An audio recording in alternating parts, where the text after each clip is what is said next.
C'est un bien qui nous a coûté pas loin des 4 millions d'euros et on a fait tout un tas d'aménagements qui nous permettent aujourd'hui de générer un loyer aux alentours de par mois sur ce bien.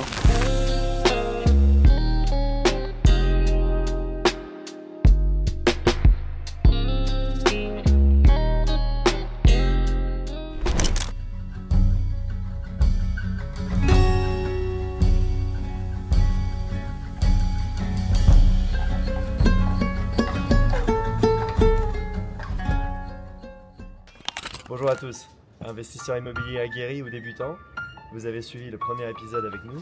On se rejoint pour un prochain épisode tout de suite, c'est parti. Chers investisseurs, bonjour, bienvenue dans ce nouvel épisode de l'IMO par les pros. Aujourd'hui, j'ai envie de vous montrer un bien atypique, un bien que j'ai acheté en 2023, qui était un ancien loft appartenant à un artiste international, qui a été ensuite la propriété d'un acteur français très connu, acteur de comédie, et que nous avons acheté pour transformer en bureau destiné à être loué à une start-up. Donc on a intégralement transformé le lieu qui comportait une piscine au sous-sol, une verrière incroyable qu'on va voir dans un instant, et on l'a transformé en bureau pour 70 personnes, une start-up qui cartonne en ce moment. C'est ça aussi l'immobilier, c'est d'avoir la vision de voir un appartement, un loft, et d'avoir la vision de le transformer en un bien commercial pour du bureau. Et on a fait tout un tas d'aménagements qui nous permettent aujourd'hui de générer un loyer aux alentours de 30 000 euros par mois sur ce bien, et qui nous permet d'avoir un loyer qui rembourse les échéances de crédit, donc d'être à l'équilibre, et c'est ça tout l'intérêt. Le bien que je vous propose de voir aujourd'hui, c'est celui-là.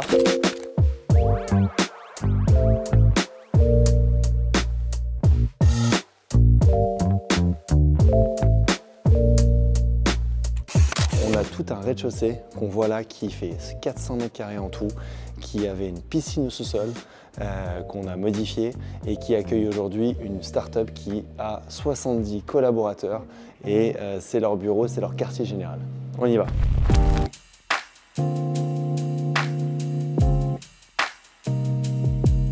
Bienvenue à tous, on est rue Oberkampf, à l'entrée du Marais à Paris, dans le 11e. Donc j'ai envie de vous montrer cette surface qui développe donc 400 mètres carrés. C'est une surface de bureau, donc c'était, comme je le disais, un loft qui appartenait à un artiste. Tout ça, c'était chez lui. Là, c'était son salon. Ici, sous la verrière, la zone, son atelier, là où il peignait. Et on a transformé tout ça en bureau haut de gamme. Venez voir.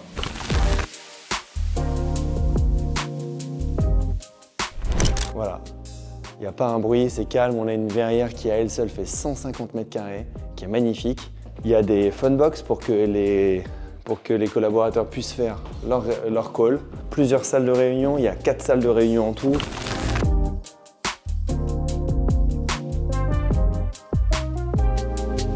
Voilà. On avait avant ici une salle de bain qu'on a transformée en salle de réunion avec une télévision.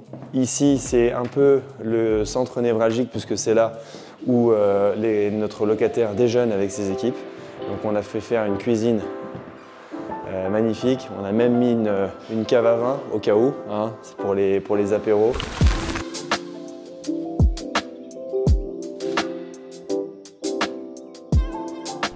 Et là, une pièce qui à elle seule accueille 20 personnes, qui fait 60 mètres carrés avec la vue sur la cour.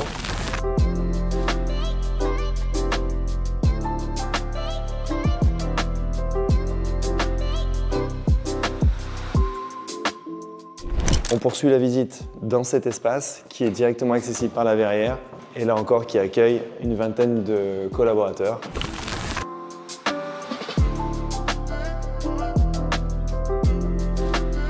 Il faut que tu imagines vraiment que c'était la maison de quelqu'un, c'était son loft et on a eu la vision pour en faire vraiment du bureau. On a fait faire les tables, tu vois, c'est des tables comme à l'Apple Store. C'est des tables sur mesure avec des prises en aluminium intégrées et tous les luminaires sont aussi notre signature. C'est un peu notre marque de fabrique, c'est des luminaires suspendus qui sont variables. La lumière est variable pour que les gens en bureau puissent faire varier l'éclairage en fonction de l'ensoleillement. Voilà. En cliquant sur le lien qui est sous la vidéo, dans la description, j'ai une équipe qui propose de répondre pendant 30 minutes à chaque personne vraiment motivée, vraiment intéressée, et qui souhaite présenter son projet, avoir les meilleurs conseils pour comment se financer, comment éviter les erreurs et surtout ne pas acheter au coup de cœur par exemple. Avec tous les espaces, je pense que là les travaux ça va prendre plus que 6 mois. Vu l'espace qu'il y a, il y a combien en superficie? Écoute, là il y a 400 mètres carrés en tout, il y a un sous-sol qu'on va aller voir. Au sous-sol il y a une piscine.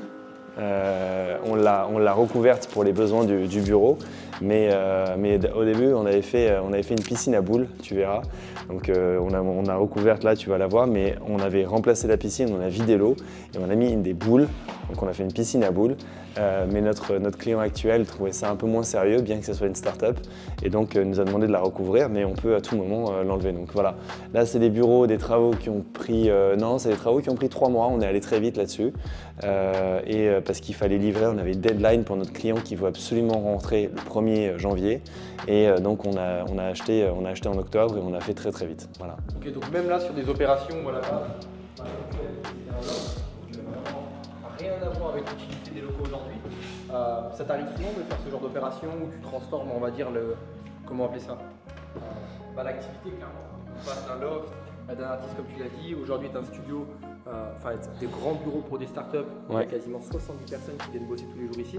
Quel est l'intérêt de transformer des espaces qui sont aussi grands et aujourd'hui d'en faire un bureau, et pourquoi ne pas rester sur une activité avec un loft par exemple? Eh ben, écoute, c'est une très bonne question, tu vois, regarde, quand on a acheté ici, imagine que tout ça était vide et il y avait quelques toiles sur des chevalets, c'était vraiment l'atelier du peintre qui est un peintre espagnol international qui était propriétaire et qui nous l'a vendu. Quand on a acheté, la vision, ça a été tout de suite de dire ok, on a un bien qui est exceptionnel, qu'est-ce qu'on va en faire? Il y a très peu d'acheteurs pour des biens atypiques comme ça, aussi grands, même des familles aujourd'hui, 400 mètres carrés à Paris avec une verrière, etc. Pas beaucoup de fenêtres à part celles qui sont derrière toi et la verrière. C'était assez atypique, on s'est dit bon, le bien mérite d'être acheté, mais honnêtement, on ne voyait pas forcément de famille qui pouvait se positionner. Donc qu'est-ce qu'on s'est dit? On s'est dit on va en faire des bureaux.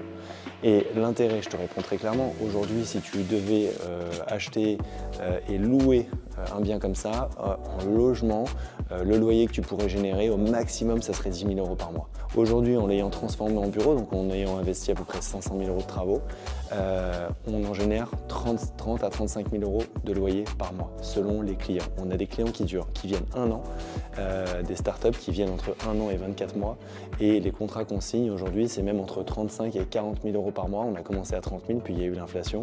Donc voilà, donc tu comprends vite l'intérêt, c'est que les biens qui sont destinés à de l'exploitation, l'immobilier d'exploitation, chers investisseurs, c'est très important. L'exploitation, c'est quoi? C'est l'immobilier de bureau, l'immobilier de commerce, le Airbnb notamment.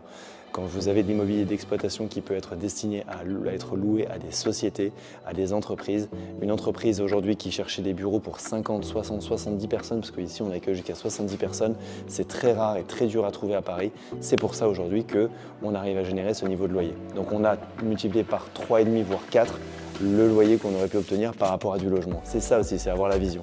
Et Julien, tu vois, des fois dans tes vidéos, il y a beaucoup de personnes qui parlent notamment, tu sais, le risque des impayés. Notamment, c'est un peu la peur en France où les gens se disent, ok, j'ai un crédit à rembourser forcément, parce que je doute qu'aujourd'hui, ça doit avoir une certaine valeur. Le crédit que tu as dû faire pour acheter ce bien, c'est quoi, on va dire, le risque peut-être qu'il y a un impayé Bah écoute, le risque d'un pays, il faut le budgéter.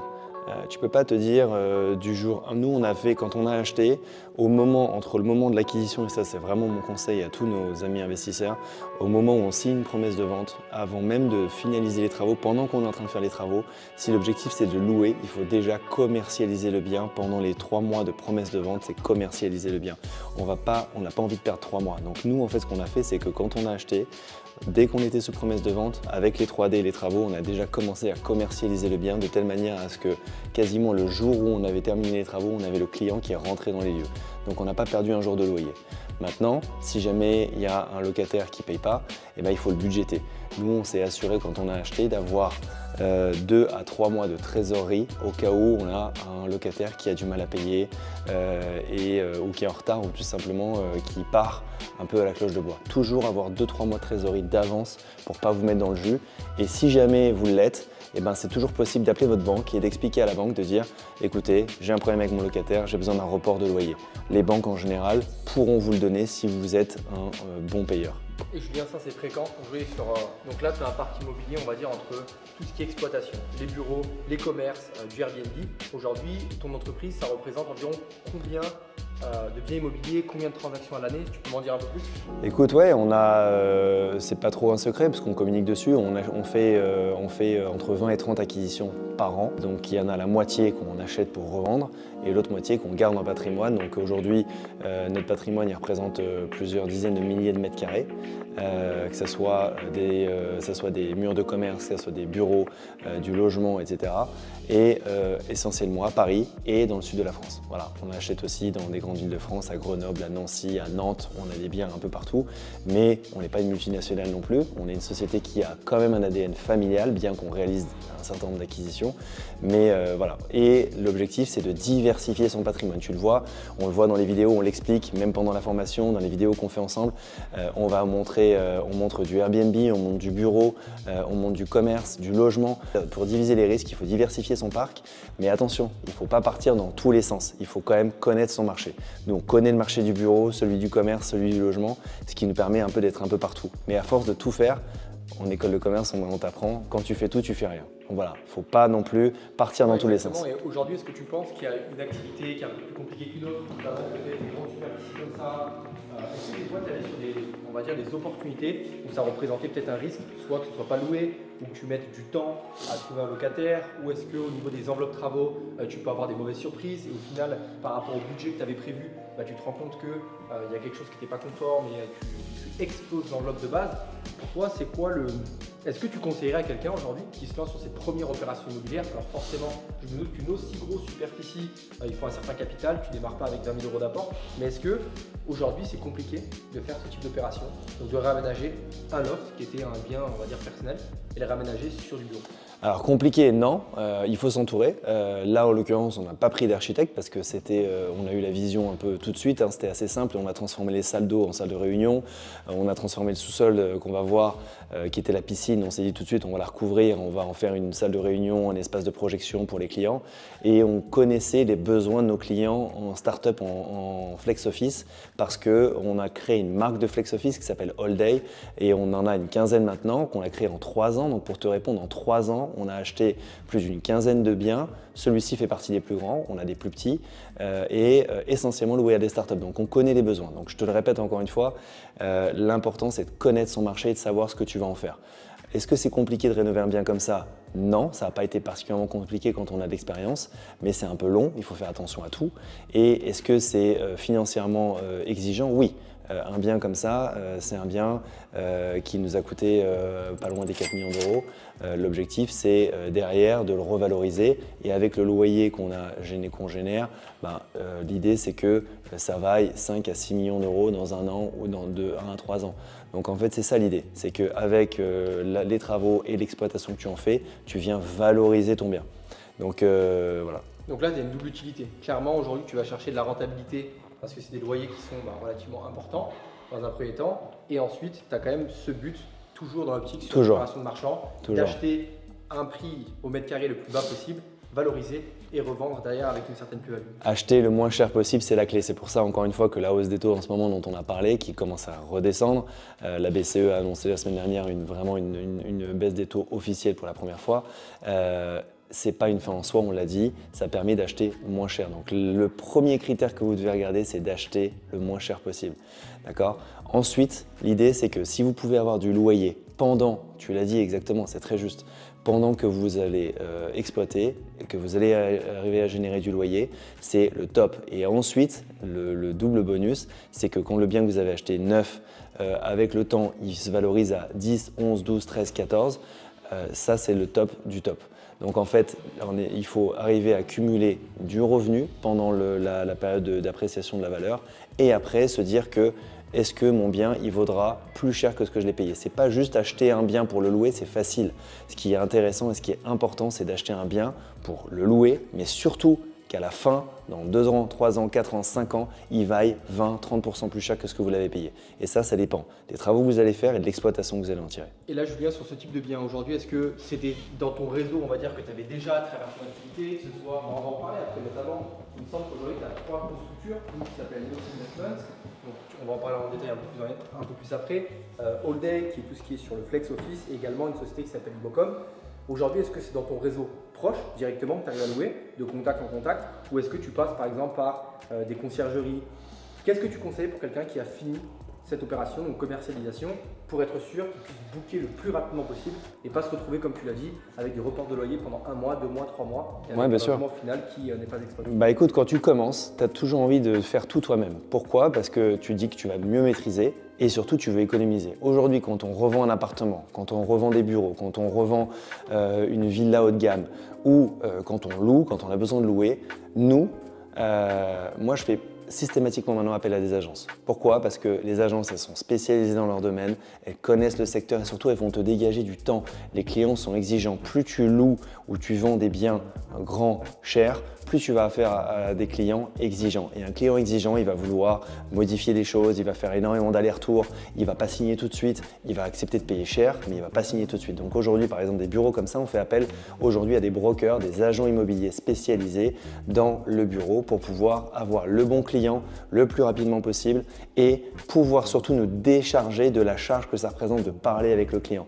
Moi, j'aime bien parler avec le client, mais parfois, il faut vraiment avoir un mur entre toi et le client pour pouvoir faire en sorte que les demandes elles soient reformulées, qui te sollicitent pas toutes les 5 minutes. Là, tu as un agent immobilier qui vient, qui te fait un mail et qui te dit voilà tout ce que le client a demandé, qu'est-ce qu'on peut faire, qu'est-ce qu'on peut pas faire. C'est pareil pour tout. Le logement, nous on fait appel, comme on l'a vu dans un épisode sur l'immeuble du 14e, on fait appel à des agences, mais on a bien dit attention, pas n'importe quelles agences, des agences qui ont un réseau, parce que mettre une annonce sur internet, tout le monde sait le faire. Il faut vraiment bien cibler les agents, les interroger sur ce qu'ils ont vendu, quand, quel est le dernier bien qu'ils ont vendu, est-ce qu'ils ont beaucoup de trucs dans le pipe pour voir vraiment si ils sont compétents. Donc nous, faire appel à des intermédiaires, c'est vraiment pas le problème parce que ça permet de faire tourner plus vite. Notre critère à nous, c'est pas de payer des honoraires d'agence, ça me dérange pas. C'est de louer vite et de vendre vite. C'est ça la clé. L'argent… Vas-y. Mais sur cette opération, exemple, donc là tu as des loyers, tu as ton locataire qui va payer tous les mois. À quel moment tu vas décider notamment de te dire ok, c'est le moment de vendre? Ça veut dire que, est-ce que des fois tu dois mettre le locataire dehors? Comment ça se passe? Est-ce que c'est un contrat qui va être sur 3 ans, 6 ans, peu importe? Et à quel moment tu décides de te dire là c'est le bon moment, je vends? Écoute, c'est une très bonne question. Franchement, on pourrait faire un épisode entier là-dessus parce que la réponse elle n'est pas en un mot. Mais très clairement, quand on achète un bien, on a une stratégie. On a un horizon de détention, c'est-à-dire on sait si on l'achète pour le revendre tout de suite, si on l'achète pour le garder et le revendre dans 3 ans ou si on l'achète pour le garder sur 15 ans. Maintenant, ce que je te dis est vrai et pas vrai parce que je dis toujours tout a un prix. Dans mon patrimoine, j'ai un tableau avec toutes les lignes et même si j'ai des trucs que j'ai financés sur 15 ans, donc en long terme, il y a un prix à côté de chaque ligne. Un prix que j'ai payé et un prix opportuniste auquel je peux le vendre. Donc en fait, si quelqu'un m'appelle un jour et me dit je voudrais acheter ce bien-là et que moi j'ai raisonné sur 15 ans, sur 10 ans à me dire je le garde sur le long terme et qui me dit non, moi je peux le payer tel prix, je le vends. En fait, il y a un prix pour tout. Et bien sûr, il faut être opportuniste. Il faut jamais se dire ah ça je le vendrai jamais à part la résidence de famille ou vraiment l'appartement avec lequel vous avez un attachement sentimental fort et encore. Même ça, vous devez mettre un prix autour, un prix adossé à ça. Maintenant, je ne te le cache pas, un immobilier d'exploitation, ce qui est intéressant, c'est quoi? C'est que nous, ici, on s'est dit, on achète, on le loue pendant 3 à 5 ans, les loyers vont venir nous désendetter, d'accord? Et ce qui nous a coûté 4 millions, grâce au loyer, ça nous aura coûté 3 dans 5 ans et potentiellement on le revendra 5. Donc le gap que tu fais, il est encore plus important que si tu l'avais acheté et revendu tout de suite. Voilà, les loyers dans ce métier, ce qui est génial, c'est que les loyers que tu encaisses viennent te désendetter. C'est comme si je t'emprunte à toi 100 € et que quelqu'un d'autre me les donne pour que je te les donne à toi. Moi, ça ne m'a rien coûté, j'ai juste été l'opérateur. C'est ça l'immobilier. Et clairement, sur une opération comme celle-ci, je pense que du coup, tu dégages vraiment du cash flow tous les mois. Tous les mois, tu as une belle marge qui se fait sur ce type d'activité. Moi, la question que je me pose, c'est qu'aujourd'hui, tu as quand même beaucoup d'activités. Comment tu fais? Ton agenda, ton emploi du temps? Alors, non. Déjà, la marge, la belle marge, oui, quand les taux étaient bas, tu pouvais avoir du cash flow positif. C'est-à-dire que chaque mois, en plus de les loyers, quand tu avais fini de rembourser ton crédit, tu génères un cash flow positif. Quand les taux étaient à 1,5, 2, c'était le cas. Maintenant que les taux sont un peu plus élevés, les loyers couvrent. En général, quand les loyers couvrent l'échéance de crédit, déjà c'est très bien. Voilà, faut le dire. Faut pas mentir aux gens. Je vois des mecs sur internet qui te disent vous allez acheter, vous allez pouvoir changer de vie du jour au lendemain avec un appartement. C'est pas vrai. Quand tes loyers ils couvrent ton échéance de crédit, déjà c'est bien, c'est top. C'est ce que je disais, c'est que tes loyers permettent de te dérembourser, c'est-à-dire de t'enrichir et de rembourser la banque. Donc c'est génial.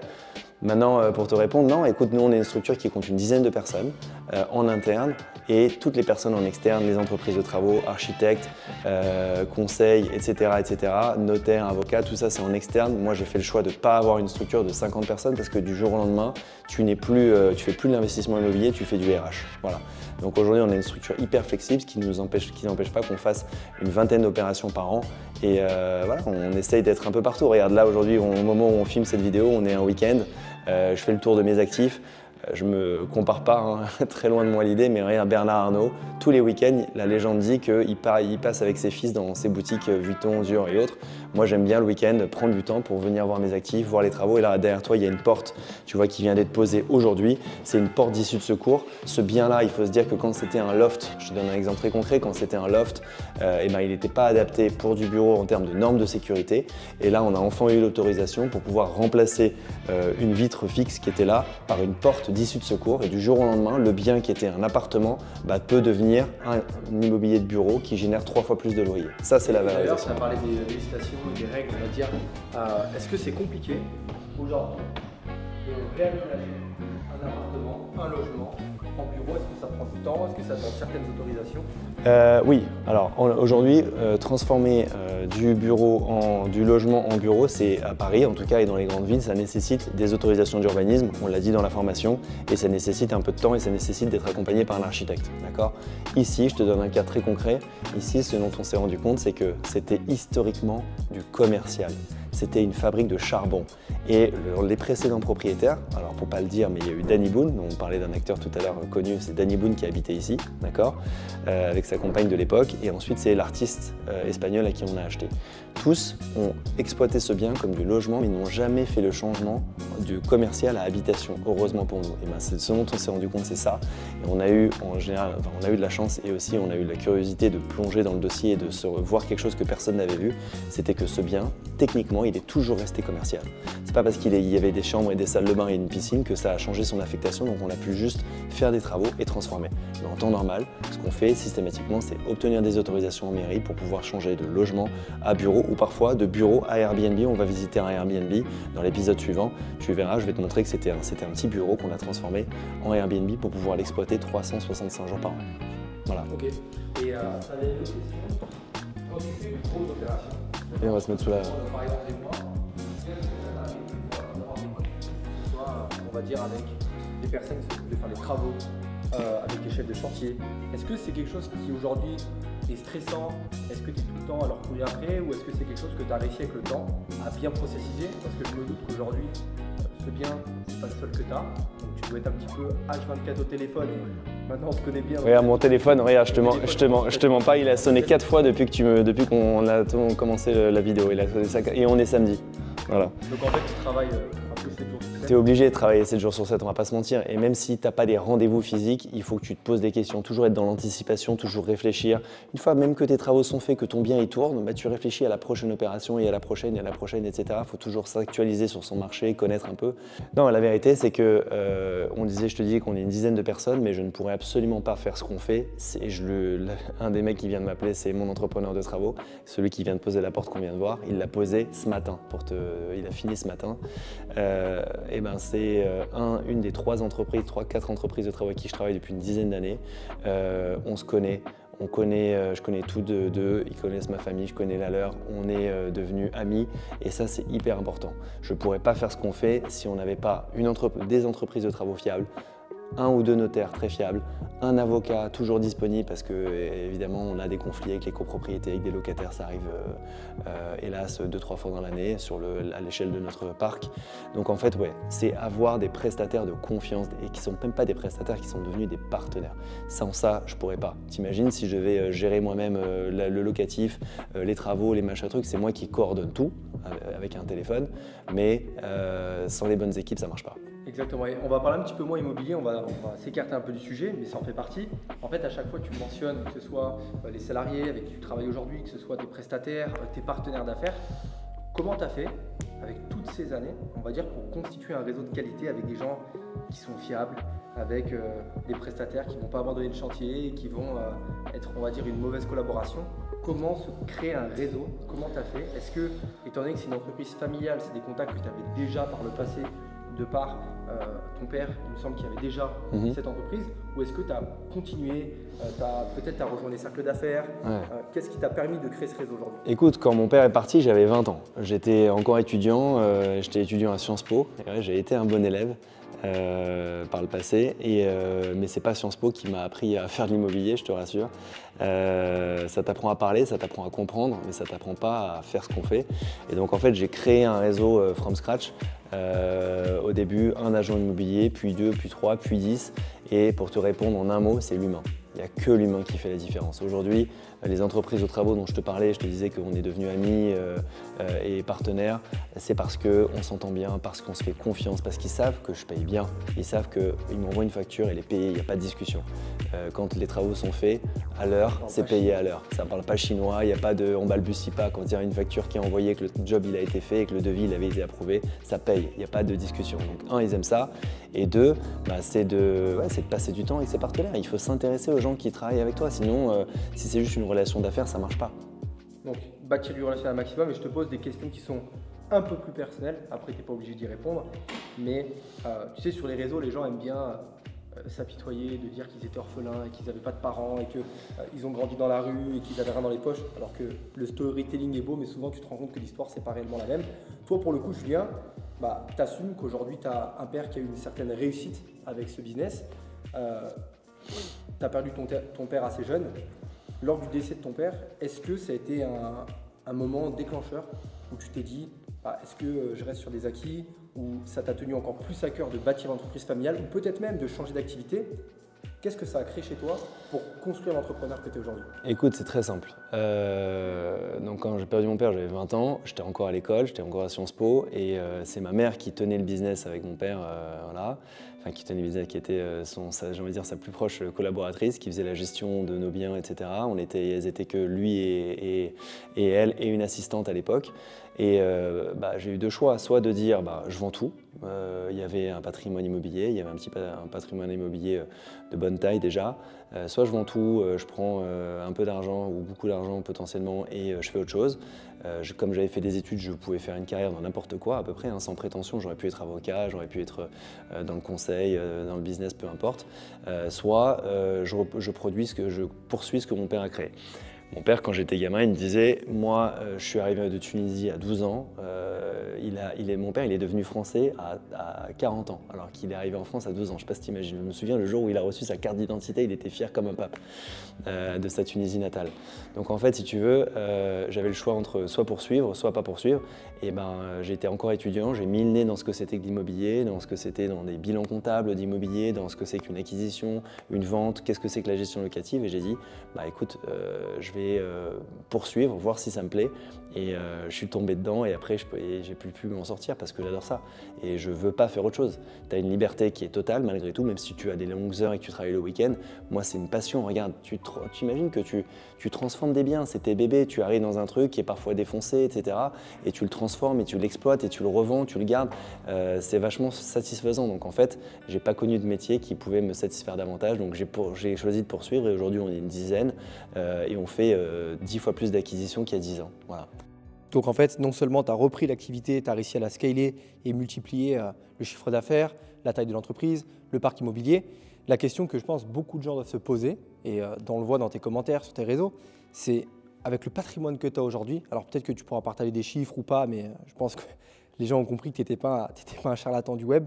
Je veux dire, qu'est-ce qui te pousse à te lever le matin, à te dire « Ok, je vais continuer à travailler », alors qu'aujourd'hui, Julien, on va se le dire, si tu pouvais être aux Bahamas tous les jours, tu sais, souvent les gens aiment bien dire si tu deviens millionnaire ou multimillionnaire, tu pars en vacances tous les jours, tu vas aux Maldives et tu ne travailles plus de la journée. Sauf qu'on voit que c'est bien différent, tu n'as pas levé le pied, même si tu reviens de vacances cet été, il me semble, Amérique du Sud. en Amérique du Sud, tu tu as bronzé, tout s'est bien passé. Mais qu'est-ce qui te pousse à te lever le matin et continuer à travailler, scaler ton entreprise? Attends, si à mon âge, tu te lèves pas le matin et que tu n'as pas envie de bosser, c'est qu'il y a un vrai problème. Non, sérieusement, alors, soit il y a des gens qui se fixent un chiffre, ils se disent à partir de temps, j'ai considéré que j'ai fait ce que j'ai à faire, je lève le pied. Je me pose régulièrement cette question pour être honnête avec toi, et je me dis c'est quoi mon chiffre? Eh ben, honnêtement, je pense que même avec le chiffre, même si je l'atteins, déjà ton chiffre, tu le revois à la hausse. Je te promets que quand j'ai commencé il y a 10 ans, le premier appartement que j'ai fait, la marge, c'était 50 000 euros. Le deuxième, c'était 100 000. C'est vraiment pas une punchline, c'est vraiment vrai. Le premier que j'ai fait à 50 000, je me suis dit putain, c'est incroyable. Et je me suis dit bon, mais maintenant, il faudrait quand même que j'arrive à faire 100 000. Et quand j'ai fait 100 000, après, je me suis dit bah, maintenant, quand je me dis il faut arriver à faire 1 million sur les biens, ton chiffre, il évolue tout le temps. Mais surtout, je pense que tous mes confrères que je connais, j'ai parmi mes amis, parmi les plus grands faiseurs immobiliers français, parisiens et français, et je te promets qu'ils ont parfois 50, 60, 70, ils ont de quoi mettre leur génération, enfin leurs enfants à l'abri sur 25 générations, j'exagère pas, et ils continuent parce que c'est une passion. Voilà. Ok, magnifique. Donc en fait, le chiffre de dire à X montant d'euros, chacun a son chiffre. Travailler au final. Non, moi, je sais pas, je te dis ça aujourd'hui, mais peut-être que dans 10 ans, je te dirai écoute, j'ai atteint mon chiffre, merci, au revoir. On fera autre chose. Et je pense qu'il faut profiter. Tu sais, mon père, il disait tout le temps, il disait, faut pas vivre pour travailler, il faut travailler pour vivre. Clairement, si on bosse comme ça, c'est pour se dire bah, on lèvera un peu le pied et je pense que je ne travaillerai pas de la même manière à 50 ans qu'aujourd'hui. Moi, je me dis que honnêtement, il me reste 10 ans 10-15 ans pour avoir la forme, pour avoir l'énergie, le réseau et avoir envie de le faire. Après, une fois que tu as suffisamment, tu fais différemment, tu fais moins d'opérations, tu les fais dans des zones peut-être plus exotiques. Voilà. Mais là, aujourd'hui, je prends les opérations là où elles sont. Et sur mon terrain de jeu aujourd'hui, c'est Paris et le sud de la France, donc on y va à fond. C'est clair. Et je pense que dans ton audience, il y a pas mal également de couples, de pères, de mères de famille qui te regardent. Il me semble que tu t'es marié il y a quelques mois, pas si longtemps que ça. À quel point aujourd'hui, ta vie de couple, est-ce que tu travailles avec ta femme aujourd'hui et est-ce que ça a eu une incidence pour toi de le développer ou pas justement en couple et de rendre cette affaire un peu plus familiale également? Écoute, ouais, tu mets le doigt sur un truc, c'est important d'avoir quelqu'un qui te soutient. Moi, ma femme, elle me soutient, elle comprend que le samedi, le dimanche, alors attention, hein, je quitte pas tous les week-ends pour l'abandonner toute la journée, mais elle sait que le samedi, le dimanche, je vais partir 1 heure ou deux, prendre mon scooter, faire le tour des chantiers, voir un peu ce qui s'est passé, etc. Même aller voir un prestataire de ménage qui est en train de nettoyer un truc parce que j'ai un truc à lui dire, voilà. Donc il faut quelqu'un qui te soutient et qui comprenne que tu es là pour bosser pour la famille et que ça prend un peu de temps. Mais je te dis que aujourd'hui, ma femme, elle n'a pas encore rejoint complètement la boîte. Elle fait des missions pour nous. Elle fait des missions d'architecture d'intérieur, de déco, d'aménagement, notamment des appartements. Et elle s'en sort très bien, franchement, elle a du talent. Donc voilà, mais je suis en train de me dire, est-ce que c'est une bonne idée? Est-ce que c'est une bonne idée de travailler avec sa femme H24? Je ne sais pas. Et je pense que peut-être pas. Donc je lui confie des missions qui sont distinctes. Elle n'est pas au bureau. Et ça me permet à chacun de ne pas parler que d'immobilier. Déjà que j'en parle à H24. Si en plus j'en parle avec ma femme, je pense que c'est compliqué. Donc il faut quand même cloisonner, à mon avis. Ouais, c'est vrai, tu as raison, c'est pas toujours évident des fois de faire la part des choses, tu vois, entre la vie perso, coupée quand tu rentres du boulot, parce qu'au final, aujourd'hui, tu bosses H24, quoi. C'est un peu ton quotidien à travers ton entreprise. Donc ça, c'est vraiment important. Et comment tu vois ta société dans 5 ans? Est-ce que tu vas rester exactement dans la même activité? Ton but, c'est toujours de scaler exactement de la même manière? Ou peut-être aussi, est-ce que tu t'es posé la question de développer à l'international, peut-être à Londres, aux États-Unis ou autre? Ou est-ce que tu souhaites continuer à investir uniquement en France? Écoute, la France, on ne va pas se mentir, c'est un pays qui n'est pas fan d'immobilier. C'est un pays dont les habitants, les Français, sont amoureux de l'immobilier. On a un pays de gens qui sont propriétaires de leur résidence principale, à plus de 50% maintenant, qui sont passionnés d'immobilier, qui adorent ça. Il y a plus d'1 million de transactions immobilières par an en France, ce qui est beaucoup sur 65 millions d'habitants. Mais la fiscalité, elle n'est vraiment pas favorable à l'immobilier. Donc clairement oui. J'envisage d'aller faire des opérations là où la fiscalité elle est plus avantageuse. Mais il y a 2 contraintes, c'est qu'il faut que les banques nous suivent, parce qu'on parlait d'effet de levier dans la formation et dans les différents épisodes. L'effet de levier, c'est capital. On ne va pas, nous, se mettre à acheter un bien 1 million, le payer 1 million cash. C'est complètement idiot de faire ça. Même si tu les as sur ton compte, je préfère en acheter 5 à 1 million chacun et mettre 200 000 à chaque fois. Et mon million, il sera utilisé sur 5 biens que mettre 1 million de cash, c'est complètement idiot. Donc, il faut que les banques nous suivent. Donc, il y a des banques qui sont internationales. Hein. Les banques avec qui on travaille en France, elles sont aussi à Londres et ailleurs. Donc, oui, clairement, dans 5 ans, je pense qu'on sera allé, on fera des opérations internationales. Et le deuxième, par contre, la deuxième contrainte, ce qui prend du temps, c'est de connaître son marché. Pourquoi j'achète en France et à Paris, et surtout dans le sud de la France et à Paris, c'est que je connais mon marché par cœur. Tu me donnes le nom d'une rue, je la connais, je connais le prix, en bureau, en commerce, en logement, sans prétention, mais ça fait 15 ans que je tourne en scooter ou en voiture tous les jours, donc je connais les prix. La contrainte, c'est de connaître son marché et d'être financé. Si tu as ça, il n'y a pas de limite. Ok, parfait. Et Julien, on parle beaucoup de Paris, des grandes villes, mais si quelqu'un habite dans une ville un peu plus petite, on va dire, ou peut-être en banlieue, ou que ce soit dans des villes de 10, 15, 20 000 habitants, même beaucoup plus petites, est-ce que tu conseilles quand même d'investir sur des opérations de marchand de biens et est-ce qu'il y a possibilité de faire des belles rentabilités sans forcément habiter dans des grandes villes ou acheter directement des biens à 600 000, 800 000 euros et plus? Écoute, je vais te le dire, c'est même mieux d'habiter dans une plus petite ville pour faire de la marge. Je m'explique. Tu as plein de voyants qui sont beaucoup plus favorables dans les petites villes que dans les grandes villes. Premièrement, à Paris, il y a beaucoup d'acheteurs potentiels. À Paris, il y a beaucoup de gens avec de l'argent. Et donc beaucoup de gens qui ont la capacité à se faire financer et à avoir de l'apport et à acheter. Donc beaucoup plus de concurrence. Ça, c'est le pire truc. Avoir de la concurrence sur un bien, c'est le pire. Deuxièmement, il y a dans les plus petites villes, donc il y a moins d'acheteurs. D'accord ? Donc moins d'acheteurs dit moins de concurrence. Troisièmement, les banques, elles connaissent, les banques de la ville, de la plus petite ville, elles connaissent son marché aussi. Donc elle n'aura pas de mal à comprendre ce que vous lui dites. Il y a quand même des faiseurs immobiliers dans les plus petites villes. Donc moins de concurrence et des banques qui sont tout aussi compétentes qu'à Paris. D'accord ?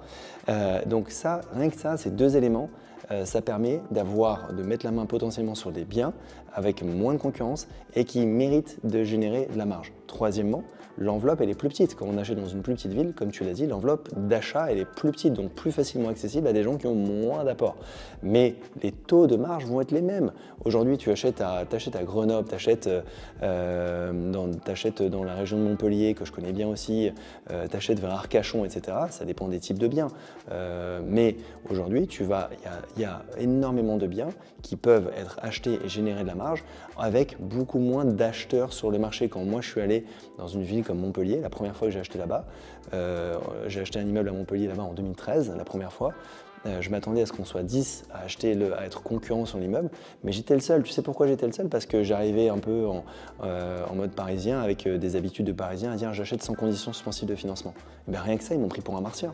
Parce que là-bas, personne n'a la capacité à dire je fais une offre sans condition suspensive de financement, parce qu'ils ne sont pas sûrs d'avoir le financement. Qu'est-ce que tu appelles les conditions suspensives de financement? Écoute, condition suspensive, c'est que lorsque tu fais une offre sur un bien, tu vas mettre ou non une condition suspensive de financement. Ça veut dire que si tu mets une condition et que tu n'obtiens pas ton financement, tu es libéré, tu peux ne pas acheter le bien. Donc toi, tu es sûr en fait.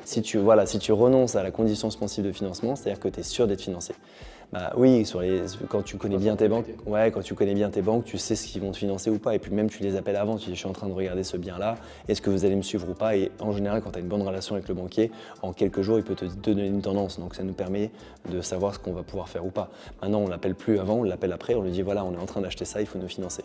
C'est un peu le privilège de 15 ans de métier, mais quand tu commences, il faut en effet être sûr de ce que tu vas pouvoir financer et c'est une condition de négo, c'est une capacité à négocier quand vous n'avez pas de condition suspensive de financement parce que vous êtes sûr que votre banque vous suit, ça permet un peu d'écarter la concurrence et d'être premier par rapport aux autres. Donc en fait, clairement, quelqu'un qui est aujourd'hui salarié et qui a un salaire moyen, on va dire en France, peut très bien acheter un premier bien à 150, 200 000 euros et faire une opération immobilière à plus basse échelle en fait. Bien sûr, exactement. Pas obligé d'acheter un bien à 4 000. Bien sûr, on l'a dit dans les formations, on a dit que c'était la même chose d'acheter un bien à 150 000 que d'acheter un bien à 1 million.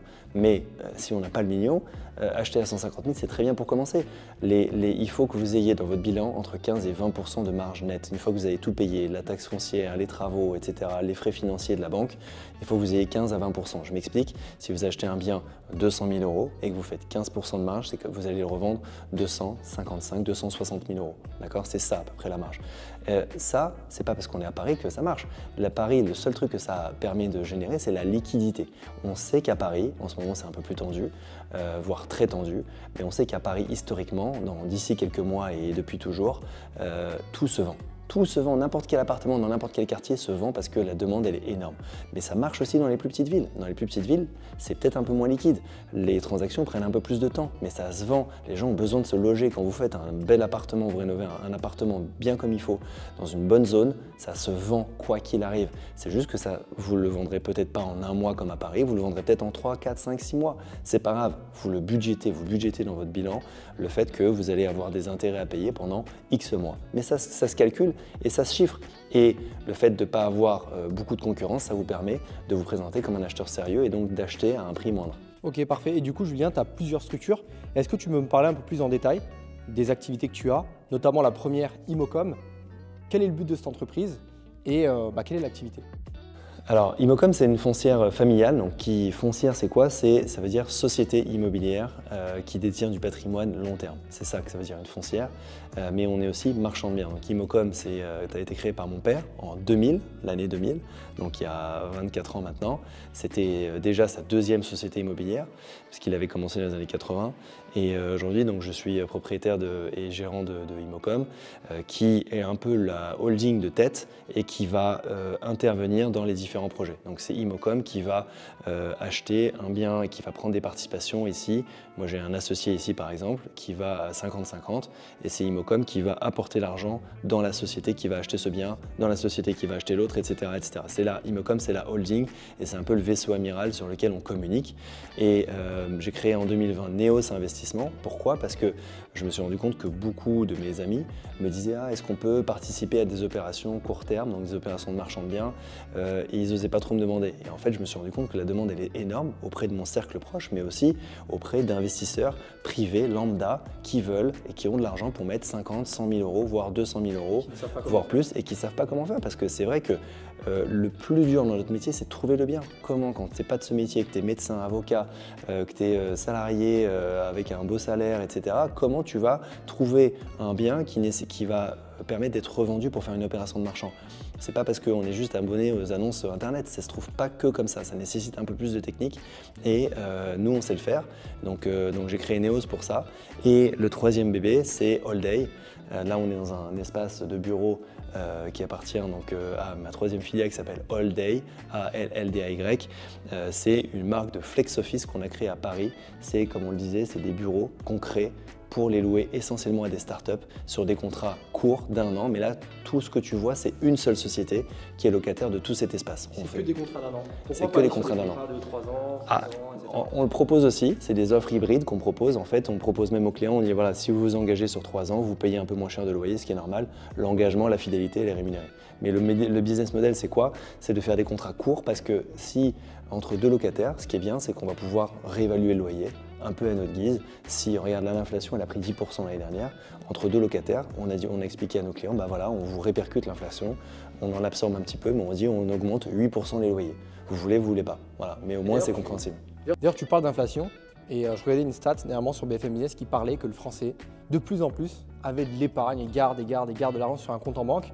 Clairement, tu l'as dit, quand tu as une inflation de 6 ou 7% l'année, bah, ça veut dire que les mêmes 100 000 euros que tu as sur le compte, dans 1 an, ça vaut plus que 93 000. Aujourd'hui, qu'est-ce que tu dirais à toutes ces personnes qui coffrent de l'argent et qui littéralement perdent du pouvoir d'achat?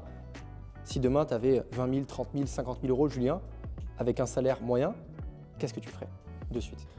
Écoute, très clairement, moi je conseille systématiquement d'acheter de l'immobilier. C'est pas parce que c'est mon métier, mais les marchés c'est bien. Mais un jour je vendais un appartement à un gars qui me disait, vous comprenez, avec l'appartement que je vous achète, je crois que c'était un bien à 100 000 euros, un petit studio. Il me dit, vous savez, avec 100 000 euros, si je le paye 100 000 euros, je vais avoir 3% de rentabilité. C'est-à-dire que l'appartement il générait peut-être 3 000 euros par an. 100 000 euros, je vais avoir 3 000 euros par an de loyer. C'est pas incroyable, ça fait 3%.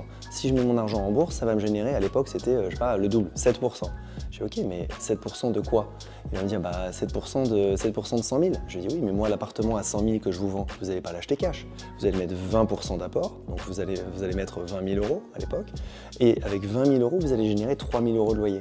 Donc c'est pas 3%, D'accord? C'est plus de 5 fois ça. C'est plus de 20% de rentabilité sur votre argent. Sur les 20 000, tu vas générer 3 000. Donc c'est 20% de rentabilité sur ton argent.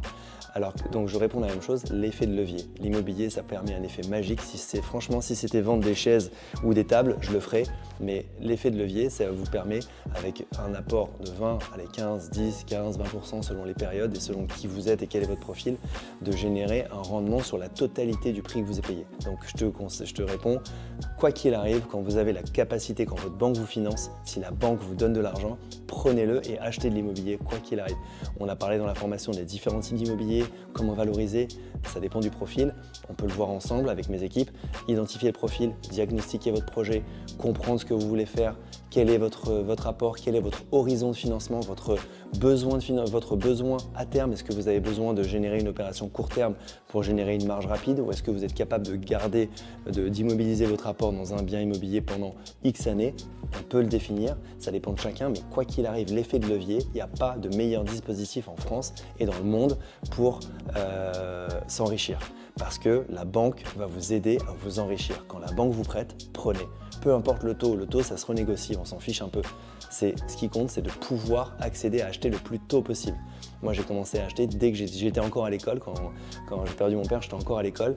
Je te promets que je suis fini ici ma dernière année d'études. Je suis allé voir la banque pour leur demander, à l'époque, c'était 500 000 € pour acheter un appartement voilà, que j'ai financé en prenant de l'argent à des copains qui étaient à l'école avec moi. Donc en fait, même si j'avais du patrimoine, je me dis je touche pas à ça, je vais commencer à faire comme ça. Et j'ai commencé dès le début. Et une fois qu'on a vaincu la peur du premier achat, franchement, c'est parti. Une fois qu'on a fait une première fois, c'est comme faire du vélo, ça se va. On est confronté à chaque bien, nous confronte à des particularités, des surprises sur les travaux, des machins. Mais c'est pas grave, ça se surmonte quand on a de la force de travail. Donc Julien, aujourd'hui, comme on a pu le voir, tu as des entreprises qui sont en plein développement, des filiales comme All Day aujourd'hui qui se développent très bien. Tu as également un patrimoine qui est très bien établi. Pourquoi, depuis plusieurs semaines, tu as décidé justement de te mettre enfin sur les réseaux publiquement, de donner un maximum de valeur à travers le contenu que tu proposes? Est-ce que tu peux m'en dire un peu plus? Écoute, il y a plusieurs raisons à ça. Tu vois, hein, c'est pas mon métier, hein, je commence. Mon métier, c'est l'IMO, donc les réseaux, c'est nouveau. Il y a plusieurs raisons. Un, c'est que honnêtement, j'ai Instagram, je l'utilise pour mon métier et pour le perso, et je vois tellement de conneries qui sont dites sur les réseaux, de conseils qui ne sont pas forcément affûtés, voire même qui ne sont vraiment pas cohérents. Deuxièmement, c'est les rencontres. J'ai rencontré des gens qui m'ont dit on sait le faire, on peut t'aider à le promouvoir et ça va permettre de te soulager et toi d'expliquer vraiment ton métier pour te concentrer sur la réalité de qu'est-ce que c'est que le métier d'investissement immobilier. Donc je me suis dit pourquoi pas.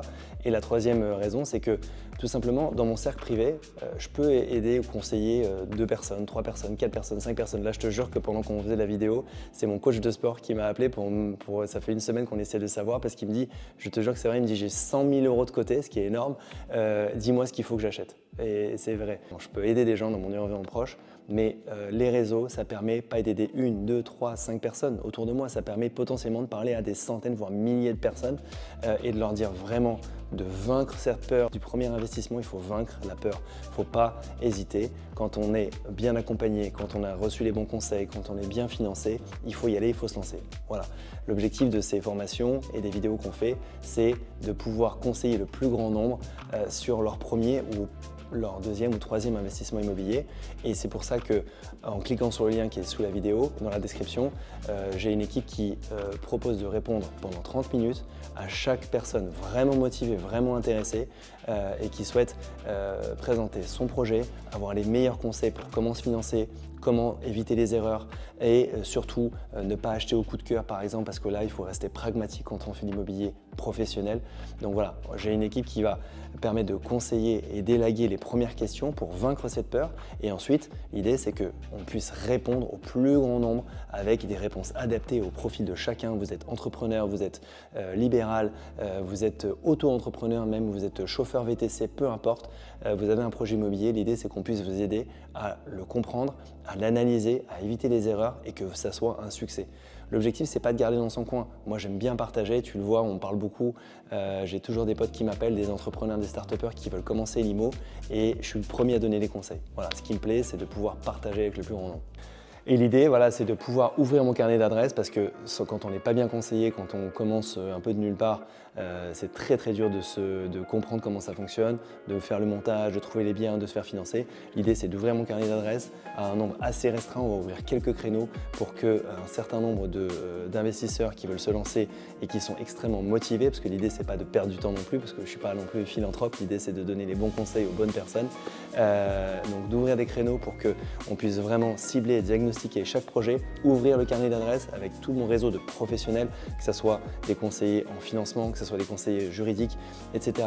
et moi-même surtout, pour vraiment identifier les bonnes personnes qui souhaitent se lancer et vaincre la peur du premier achat ou du deuxième achat. Voilà, j'espère que cet épisode vous a plu. La meilleure moyen de nous remercier, c'est de liker, de s'abonner pour faire monter les vidéos dans l'algorithme. On va essayer toutes les semaines de partager une vidéo sur mon quotidien, celui de mon équipe, pour vous montrer la vraie vie d'un investisseur immobilier.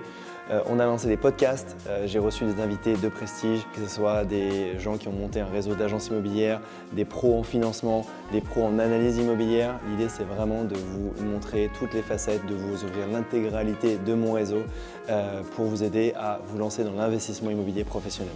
Voilà, à la prochaine.